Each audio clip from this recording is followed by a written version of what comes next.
Hello everyone, welcome to Officer Bitia. We're discussing daily current affairs and analysis. तो discuss करते हैं 6 जनवरी के important current affairs. देखते हैं कौन से इम्पॉर्टेंट आर्टिकल्स हैं यूपीएससी पॉइंट ऑफ व्यू से. The first article is about पोषण स्कीम, जहाँ पर जो यूनाइटेड नेशन है उन्होंने वर्ल्ड फूड प्रोग्राम के साथ एक MOU साइन किया है. MOU मतलब मेमोरेंडम ऑफ अंडरस्टैंडिंग. एंड ये साइन हुआ है, नॉन गवर्नमेंटल ऑर्गेनाइजेशन है, एक बेंगलुरु बेस्ड. वो बात कर रहे हैं पोषण अभियान को इम्प्रूव करने की. जो पोषण अभियान है ये प्रधानमंत्री पोषण शक्ति निर्माण का मिशन है. इसको मिड डे मील स्कीम पहले बोला जाता था. तो देखेंगे कि पोषण अभियान है क्या एंड कैसे ये चेंज कर रहा है, हमारी सोसाइटी को कैसे कंट्रीब्यूट कर रहा है. पहले देखते हैं एग्रीमेंट किस बारे में है. ये जो एग्रीमेंट है ये साइन किया गया है अक्षरा पत्रा फाउंडेशन के साथ. ये बेंगलोर बेस्ड फाउंडेशन है. एंड जो वर्ल्ड फूड प्रोग्राम है WFP, ये फाइनेंशियल असिस्टेंट प्रोवाइड करेगा इस प्रोग्राम को, ताकि जो मिड डे मील स्कीम्स हैं जो स्कूल में चली आ रही है उसको बूस्ट मिले, वहाँ पर अच्छा खाना जाए, बच्चों की हेल्थ ठीक रहे, न्यूट्रिशियस मील बेसिकली स्टूडेंट्स को प्रोवाइड हो. NGO का क्या रोल होगा? जो NGO है वो एक तरह से स्टीयरिंग कमेटी फॉर्म करेंगी. जो स्टीयरिंग कमेटी होगी उसके अंदर WFP के मेंबर्स होंगे, गवर्नमेंट इंस्टीट्यूशंस के मेंबर होंगे, एंड ऑल्सो जो NGO हैं उनके भी मेंबर्स वहाँ पर इंक्लूडेड होंगे. एंड ये कमेटी हर साल 4 बार मिला करेगी, साल में 4 बार मिला करेगी, ताकि कुछ प्लान किया जाए. अगर कोई प्लान चल रहा है उसको रिव्यू करेगी, एंड अगर कुछ चेंज करना है प्लान में वो भी ये सजेस्ट करेगी, ताकि जो मिड डे मील स्किल है हम उसको बूस्ट कर सकें. अब पोषण स्कीम के बारे में देखते हैं. ये 21 सितंबर को अप्रूव किया गया था. एंड ये बेसिकली इसका जो टेन्योर है that will B of 5 years. इसका जो इम्प्लीमेंटेशन कॉस्ट है दैट इज़ 1.31 ट्रिलियन. एंड जो मिड डे मील स्कीम है वो इसी के अंडर एज अ सब स्कीम काम कर रही है. तो बेसिकली यहाँ पर हम बात कर रहे हैं न्यूट्रिशियस हेल्थ प्रोवाइड करने की, न्यूट्रिशियस फूड प्रोवाइड करने की, जो स्कूल में गवर्नमेंट स्कूल में दिया जाता है. जो स्कीम है ये न्यूट्रिशनल स्टेटस सिर्फ स्टूडेंट्स का ही नहीं, इनफैक्ट एडोलेसेंट गर्ल्स का, प्रेग्नेंट वुमेंस का, लैक्टेटिंग मदर्स को भी हम यहाँ पर इंक्लूड कर रहे हैं. एंड जो आंगनवाड़ी सेंटर्स है वहाँ पर भी कनेक्टिविटी हम रखा हुआ है, ताकि इनके साथ कनेक्टिविटी होकर हमारी जो स्कीम है उसका अच्छे से इम्प्लीमेंटेशन हो सके. अब इसका रिवैम्प्ड देखते हैं. जो PM पोषण अभियान था वो एक तरह से नई स्कीम है. पहले ये मिड डे मील स्कीम थी. क्या चेंजेस आए हैं इस रिवैम्प्ड स्कीम में? जो PM पोषण स्कीम है ये चेंजेस लेकर आई है, क्योंकि अब इसमें क्या किया गया है, जो सेंट्रल गवर्नमेंट है अब वो डायरेक्टली स्टेट गवर्नमेंट को फंड्स ट्रांसफ़र कर देंगी, और ये जो स्टेट गवर्नमेंट्स है वो इंटर्न ट्रांसफ़र कर देंगे फंड स्कूल्स को. अब इस अभियान में जो सेंट्रल गवर्नमेंट है, अब पहले तो सेंट्रल गवर्नमेंट से स्टेट में जाता था एंड देन स्टेट से स्कूल्स में जाता था. अब सेंट्रल गवर्नमेंट सीधा स्कूल में कर रही है, ताकि इतना हैसल ही ना रहे, और स्टेट गवर्नमेंट्स को उन्होंने हटा दिया है. और यहाँ पर जो लीकेज होती थी कई बार फंड्स की वो भी ना हो सके, अच्छे से एडमिनिस्ट्रेशन हो सके, जो फंड्स यूज़फुल है इफेक्टिव वे में भी यूटिलाइज हो सके. बालविकता है एक प्रोग्राम, उसको भी इसी के अंडर इंक्लूड कर दिया है. बालविकता बेसिकली प्री स्कूल प्रोग्राम है, जहाँ पर जो 6 साल से कम बच्चे होते हैं उनको वहाँ पर भेजा जाता है. एंड इस पर्टिकुलर स्कीम में 24 लाख बेनिफिशरीज को एडअप किया गया है. तो 24 लाख स्टूडेंट्स को, बच्चों को यहाँ पर फ़ायदा होने वाला है. Next is about PMFME scheme. अब ये मिनिस्ट्री ऑफ फूड प्रोसेसिंग की एक स्कीम है, जिन्होंने 6 डिस्ट्रिक्ट 1 प्रोडक्ट को लॉन्च किया है अंडर PMFME स्कीम.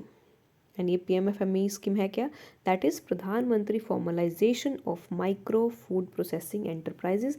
तो government micro food processing enterprises को फॉर्मल करने की बात कर रही है, एक ऑर्गेनाइज सेक्टर में लाने की बात कर रही है. बैकग्राउंड देखते हैं. जो मिनिस्ट्री है उन्होंने एक एग्रीमेंट साइन किया है NAFED के साथ. जो NAFED है वो national agriculture cooperative marketing federation है, जहाँ पर टॉप 10 ब्रांड सेलेक्ट होंगे of ODOP 1 district 1 product scheme के. एंड कौन कौन से ब्रांड यहाँ पर इंक्लूडेड होंगे? हमने बात किया 10 ब्रांड्स. देखते हैं कौन कौन से 10 ब्रांड्स. दीज आर अमृत खल, Kashmiri Mantra, Gori gold, Madhu Mantra, wheat whole cookies of Delhi bakes and Somdana. Next is Amritphal, this is amla juice, and ये डेवलप होता है गुरुग्राम में ऑफ हरियाणा. एंड इसको अगर आप लेमन जूस के साथ ऐड करके पियोगे then it is a natural एग्ली हेक्सायर. इसकी जो कॉस्ट होगी 500 ऑफ अमृतफल की is just ₹120. Next is Kori gold, ये एक तरह से कोरिएंडर पाउडर है एंड इसको डेवलप किया गया है राजस्थान में, कोटा में। एंड ये प्रोडक्ट यूनिक है because of its flavour and इसकी जो कॉस्ट होगी 100 ग्राम्स की that will be 34 rupees. Next is Kashmiri Mantra, ये प्रोडक्ट किया गया है प्रिपेयर कश्मीर में फ्रॉम रेड चिलीज़। ये बेसिकली एक तरह से स्पाइस है जिसको कुलग्राम डिस्ट्रिक्ट जम्मू एंड कश्मीर में डेवलप किया गया है एंड इसका जो कॉस्ट है that will B 100 grams will be 75 rupees. Next is Madhu Mantra, Madhu Mantra means by the name Honey, इसको सहारनपुर में डेवलप किया गया है यूपी में एंड ये मल्टी फ्लोरा हनी है एंड ये कलेक्ट किया जाता है फ्री रेंज बी से एंड इसका जो कॉस्ट होगा 500 ग्राम्स मधु मंत्रा का that will be 185 rupees. Next is whole wheat cookies, ये डेवलप किया गया है दिल्ली बेक्स के द्वारा जो कि एक बेकरी है एंड ये बेसिकली जागरी से आपकी कुकीज़ बनती है, यहाँ पर शुगर का यूज़ नहीं होता and 380 gram of whole wheat का जो प्राइस है that will be 175 rupees. Last is brand Somdana, ये बेसिकली रागी फ्लोर है, इसको महाराष्ट्र में डेवलप किया गया है। ये आपका रागी है तो यहाँ पर ग्लूटन नहीं है, इसके अंदर वीट नहीं है एंड ये बेसिकली कैल्शियम फाइबर आयरन से रिच है, भरपूर है और जिसकी कॉस्ट होगी 500 ग्राम्स ऑफ सोमदाना की इज़ 60 रुपीज़। अब प्रोडक्ट के बारे में देखते हैं। जो प्रोडक्ट है एक तरह से यूनिक पैकेजिंग में आएगा ताकि इनकी जो शेल्फ लाइफ है वो इंश्योर हो सके, काफ़ी लंबे समय तक चल सके एंड कुछ इन्वेस्टमेंट भी डाली गई है जो कि ई कॉमर्स प्लेटफॉर्म के थ्रू यहाँ पर सपोर्ट किया जाएगा। This is about the products. Next is about smart cities and academia towards action and research, that is सार। जो सार है ये लॉन्च हुआ है, स्मार्ट सिटी मिशन इसको लॉन्च किया है, जो डॉक्यूमेंट करेगा कि जो भी स्मार्ट सिटीज़ मिशन ने प्रोजेक्ट लॉन्च किए हैं वो कैसे काम कर रहे हैं, उसके बारे में ये डॉक्यूमेंट प्रिपेयर करेगा एंड ये आज़ाद का अमृत महोत्सव का पार्ट है। तो अभी सेलिब्रेशन चल रही है कंट्री में आज़ादी का अमृत महोत्सव, तो ये उसी का पार्ट की तरह लॉन्च हुआ है। इम्प्लीमेंटिंग एजेंसी कौन है? Ministry of housing and urban affairs है इसकी इम्प्लीमेंटिंग एजेंसी। दूसरी मिनिस्ट्रीज भी इसमें ज्वाइन कर रही हैं, these are national institute of urban affairs and कुछ और कंट्री जो मेजर हमारे इंस्टीट्यूशंस हैं। 15 प्राइमरी एग्रीकल्चर इंस्टीट्यूट्स भी इसका पार्ट है। अब देखते हैं कि ये इम्प्लीमेंट कैसे होगा, जो सार है कैसे डॉक्यूमेंट करेगा, कैसे प्लानिंग करेगा, इसके बारे में देखते हैं। जो इंस्टीट्यूट्स हैं वो डॉक्यूमेंट करेंगे कैसे प्लानिंग हो रही है, कैसे इम्प्लीमेंटेशन हो रही है स्मार्ट सिटीज़ मिशन की। इससे क्या होगा, जो स्टूडेंट्स हैं उनको पता चलेगा कि कैसे डेवलपमेंट प्रोसेस होता है, प्रैक्टिकली कैसे काम करता है एंड यहाँ पर 75 अर्बन प्रोजेक्ट्स की लिस्ट बनाई जाएगी एंड जो innovative and multi sectoral projects हैं वो इस पर्टिकुलर लिस्ट के अंदर सिलेक्ट किए जाएंगे कि कौन से इनोवेटिव तरीके से बन रहे हैं, कौन से मल्टी सेक्टोरल हैं, कैसे वो काम कर रहे हैं, कैसे डेवलप हो रहे हैं। तो each and everything about these projects will be taken account for. अब देखते हैं जो वाराणसी है उसको इस पर्टिकुलर मिशन का पार्ट नहीं रखा गया। जो सिटीज़ हैं वो मिनिस्ट्री ने शॉर्ट लिस्ट किया है, देयरफॉर जो मिशन है, जो म्यूनिसिपैलिटीज़ हैं मिशन को जो इम्प्लीमेंट कर रहे हैं वो अभी तक ऑफिशियली नोटिफाइड नहीं हुआ। वाराणसी है काफ़ी ज़्यादा स्मार्ट सिटीज़ मिशन मेजर्स को अडॉप्ट कर रहा है बट अभी भी उसको इसके अंदर इम्प्लीमेंट नहीं किया, इसको इंक्लूड नहीं किया गया है क्योंकि जो इसके अभी मेजर्स हैं स्मार्ट सिटी बनने के लिए वो भी इनफ नहीं है, उसको थोड़ी और मेहनत करनी पड़ेगी to be included as a part of smart cities mission. So अभी तक हमने सिर्फ 45 सिटीज़ को चूज़ किया गया है जो कि बहुत ज़्यादा आउट परफॉर्मर्स हैं एंड ये जो मिशन है ये 100 सिटीज़ में इम्प्लीमेंट होगा। यहाँ पर कॉस्ट भी दी गई है, ये 5151 प्रोजेक्ट्स होंगे, that will B cost of 2 lakh crore rupees. But जो गुड परफॉर्मर्स है, जिनकी परफॉर्मेंस बहुत अच्छी है, हम सिर्फ उन्हीं को चूज़ कर रहे हैं। अब सार क्या करेगा, सार डॉक्यूमेंट करेगा कि क्या जो आउटकम्स है स्मार्ट सिटीज़ मिशन के वो क्या है एंड क्या इसका इम्पैक्ट है। एंड जो स्टूडेंट्स हैं फ्रॉम प्रीमियम इंस्टीट्यूट्स वो विजिट करेंगे सिलेक्टेड स्मार्ट सिटीज़ को ताकि जो वर्क फ्लो है मिशन का उसको वो समझ सके और अच्छे से इम्प्लीमेंट कर सके। इसके अंदर क्या क्या काम आएगा, इसके अंदर आएगा डाटा एनालिसिस करना, फील्ड को इन्वेस्टिगेट करना, पीयर रिव्यू करना एंड रिसर्च वर्कशॉप भी यहाँ पर ऑर्गेनाइज की जाएंगी। एंड बाद में स्टूडेंट्स अपनी अपनी रिपोर्ट्स जो भी उनके एनालिसिस है उनके बेस पर रिपोर्ट सबमिट करेंगे along with their suggestions also. And basically जो स्टूडेंट सबमिट करेंगे report then they will act as a first reference for future research, कि अगर हम फ्यूचर रिसर्च करेंगे तो हम इन डॉक्यूमेंट्स को एज अ रेफरेंस लेंगे ताकि अगर कुछ नया इनोवेटिव आइडिया है किसी स्टूडेंट ने सजेस्ट किया है then we will take that idea into consideration. ये जो सार है एक तरह से रिपोजिटरी बनाएगा अर्बन प्रोजेक्ट्स की, कौन कौन से प्रोजेक्ट्स कंट्री में बन रहे हैं तो उसका एक तरह से अकाउंट क्रिएट कर लेगा। नेक्स्ट इज अबाउट निर्भया काढ़ी कैंपेन। तो जो ओडिशा है उसकी जो गंजम डिस्ट्रिक्ट है वहाँ पर उन्होंने डिक्लेयर कर दिया है कि हम चाइल्ड मैरिज फ्री डिस्ट्रिक्ट बन चुके हैं, एंड ये स्टेट की पहली ऐसी डिस्ट्रिक्ट है जहाँ पर अब चाइल्ड मैरिजेस नहीं होती, that is Ganjam district of Odisha. की फैक्ट्स देखते हैं। अभी जो गंजम डिस्ट्रिक्ट एडमिनिस्ट्रेशन है उन्होंने 450 चाइल्ड मैरिजेस को स्टॉप कर दिया है, एंड वीडियो रिकॉर्ड किया है 48,383 मैरिजेस का, ताकि पता चले कि किसकी चाइल्ड मैरिज हो रही है एंड किसकी नहीं।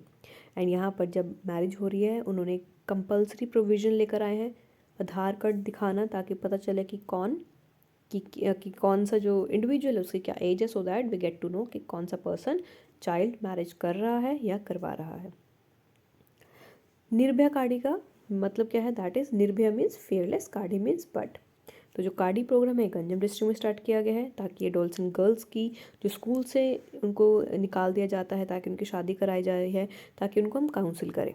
एंड जो भी हेड्स एजुकेशनल इंस्टीट्यूशंस के वो बताएंगे, अगर किसी लड़की ने 12 से 18 साल के बीच में किसी भी स्कूल से 5 दिन से ज़्यादा एब्सेंट रही तो उसके बारे में इन्फॉर्म करें। एंड इस प्रोग्राम के अंडर 1 लाख टीनेज गर्ल्स को काउंसिल किया गया इन पास्ट 2 years, ताकि उनको बताया जाए कि child marriage should not be done. और जो भी इंफॉर्मेशन प्रोवाइड करेगा उसको अनाउंस किया जाएगा award, that will B 5,000 rupees. And अब ये अमाउंट पहले 5,000 था, अब इसको 50,000 50,000 रुपीज़ तक का कर दिया गया है, जो भी बताएगा कि इस पर्टिकुलर गर्ल की चाइल्ड मैरिज हो रही है। इंडिया में डाटा यहाँ पर गिवन है कि कितने लोगों की चाइल्ड मैरिज हो रही है। According to United Nation Children Fund अभी हमारे कंट्री में 1.5 मिलियन गर्ल्स की चाइल्ड मैरिज हो रही है, जो अभी 18 ईयर से कम है। अब गवर्नमेंट ऑफ इंडिया ने 21 ईयर कर दी है गर्ल चाइल्ड की मैरिज की एज। एंड इसीलिए जो इंडिया सबसे ज़्यादा अमाउंट करता है, largest number of child brides, तो सबसे ज़्यादा चाइल्ड ब्राइड्स हैं इंडिया में, जहाँ पर लड़कियों की सबसे कम उम्र में शादी कर दी जाती है। अब देखते हैं कॉजेज़ क्या है। कॉजेज़ यही है क्योंकि लड़कियों को बता दिया जाता है कि उनका role as a wife and as mother ही लिमिटेड होता है, वो एज एन इंडिविजुअल अपनी पहचान नहीं बना सकती, कि उनका काम घर की चार दीवारी तक ही सीमित है, घर का देखभाल सब लड़की की जिम्मेदारी होती है। तो एक तरह से ये बिलीफ उनके अंदर डाल दिया जाता है कि अगर वो जल्दी करेंगे शादी तब इकोनॉमिक बर्डन भी फैमिली का कम हो जाएगा, और बाद में प्रेफरेंस दी जाती है सन को in comparison with daughters. Thereby इस अंडर एज में लड़कियों की शादी कर दी जाती है ताकि वो जल्दी से उनको सन दे, and they are more prone to child marriage. Right to education act है जो गवर्नमेंट ऑफ इंडिया ने बनाया है, ताकि जो चिल्ड्रन है between the age of 0 to 14 उनको फ्री एजुकेशन मिल सके, एंड इसको कंपलसरी एजुकेशन भी बनाया है, ताकि जो स्टूडेंट्स हैं, जो बच्चे हैं 14 साल की उम्र तक, उनको फ्री गवर्नमेंट स्कूल में एजुकेशन प्रोवाइड की जा सके। अब देखते हैं चाइल्ड मैरिजेस कोविड के में क्या हुआ है। कोविड था तो वहाँ पर कितना ज़्यादा चाइल्ड मैरिज हुआ इंडिया में। तो नेशनल हेल्थ फैमिली सर्वे निकाला गया है, जिन्होंने कहा है कि पहले कोविड से पहले 4 में से सिर्फ एक लड़की की 18 साल से उम्र से कम में शादी हो रही थी, लेकिन अब 8% of women age between 18 to 19 were pregnant और मदर। अगर हम दूसरी रिपोर्ट की बात करते हैं कि कोविड में बहुत ज़्यादा चाइल्ड मैरिजेस आई हैं, पहले 4 में से एक थी, अब 4 में से 3 मैरिजेस कोविड में हमें देखने को मिली है। तो कितना ज़्यादा इम्पैक्ट होता है कोविड का हमारी पर्सनल लाइफ में, हमारी सोशल लाइफ में, तो हर एक तरह से हमारी लाइफ डिस्टर्ब हो गई है कोविड की वजह से। सो this is about today's session. I hope you like it, and in case you have any query you can always write us to us at info@officerbta.com. You can also mention in the comment section, and all the best for your preparation. The exam is not very far, so start preparing, and all the best.